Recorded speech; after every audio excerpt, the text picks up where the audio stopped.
The witch's year was coming slowly to an end. Walpurgis night drew nearer and nearer. Things were getting serious for the little witch now. She was giving everything she had learned to revision these days. Once again she went through the book of witchcraft page by page. She had her witchcraft at her fingertips. 3 days before Walpurgis night, Aunt Rumpumpel came riding along. She climbed down off her black cloud to say, "The head witch has told me to come and summon you before the witch's conceal. The test is at midnight, the day after tomorrow. You're to be at the crossroads behind the red stone on the heath. However, if you thought better of it, you don't have to come." "But I've got nothing to worry about," said the little witch.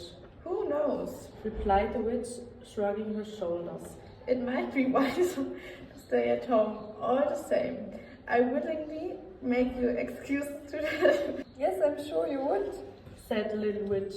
"But I'm not so stupid as you think. You can't frighten me." "There's no helping those who won't take advice," said Aunt Rumpumpel. "Well, till the day after tomorrow, then." Abraxas the raven would very much have liked to go with the little witch this time, but he had no business at the witch's council. He had to stay at home. When the little witch set off, he wished her the best of luck. "Don't be nervous," he called as they parted. "You've been a good witch, that's the main thing." The little witch reached the crossroad behind the red stone on the health and the stroke of 12 witches' council was already ensembled. Beside the head witch there was a wind witch, a wood witch, a mist witch, and one each of all the other kinds of witches. The storm witches had sent Aunt Rumpumpel, but the little witch was not afraid. She was sure of herself. She'll burst with rage when I pass the test and join the dance on the Broken Mountain tomorrow, she thought.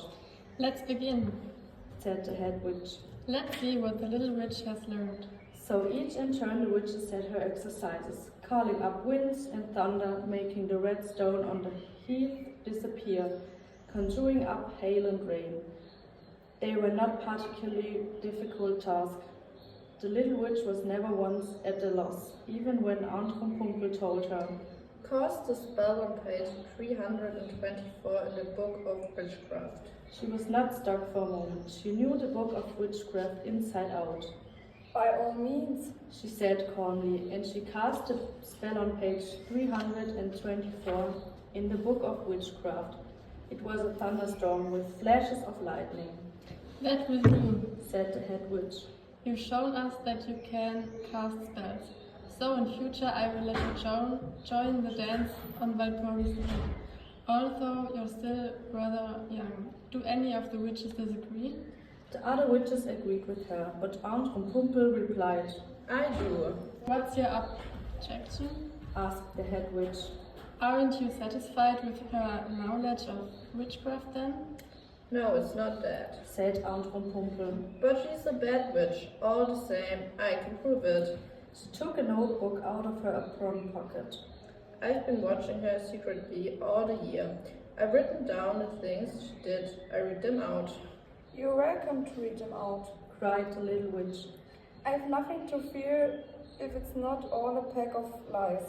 "That remains to be seen," said Aunt Rumpumpel. Then she read aloud to the witches' council what the little witch had won during the year.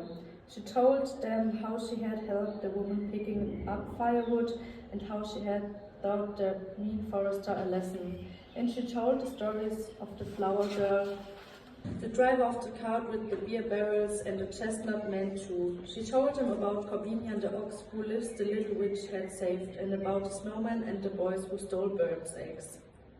"Don't forget the tillmaker," said the little witch. "I taught him a lesson too." She had expected Aunt Rumpumpel to take great pains to run her down. Instead, she was reading only her good deeds out of the notebook. "Is this true?" asked the head witch after each story. "Yes, it's quite true," said the little witch, and she felt proud of it. In her pleasure, she never noticed that the head witch was putting her questions in a sterner voice each time. Nor did she see the other witches shaking their heads more and more seriously. So she was terribly startled when the head witch suddenly cried in horror. And to think I very nearly let her dance in the Broken Mountain tomorrow night. Oh, great Span, what a bad witch. But why? asked the little witch in surprise. I never did anything but go good magic. Exactly. Spat the head witch. The only good witches are those who do bad magic all the time. But you kept on doing good things. You're a bad witch. And what's more? Aunt Rumpel told them. What's more, she once cast spells on a Friday. She did it behind closed shutters. To be sure, while I was watching down the chimney. What? Cried the head witch. This is the last straw. She seized the little witch in her bony fingers and pulled her hair. At that all the other witches fell on the poor thing with wild shrieks and beat her with their broomsticks. They would have beaten the little witch till she was crooked and lamed if the head witch hadn't called her after a while. That's enough now. I know a better punishment for her. You shall collect the wood for the witch's bonfire on the Broken Mountain. She told the little witch spitefully. All by yourself. By midnight tomorrow you must have the bonfire built. Then we shall tie you to a tree nearby, and you shall stand and watch the rest of us dancing all night long. And when we had a dance or two, Suggested Aunt Rumpel. we go and tear the hairs from her head, once by once. That will be fun. We shall enjoy that. She won't forget this Walpurgis night for a long time.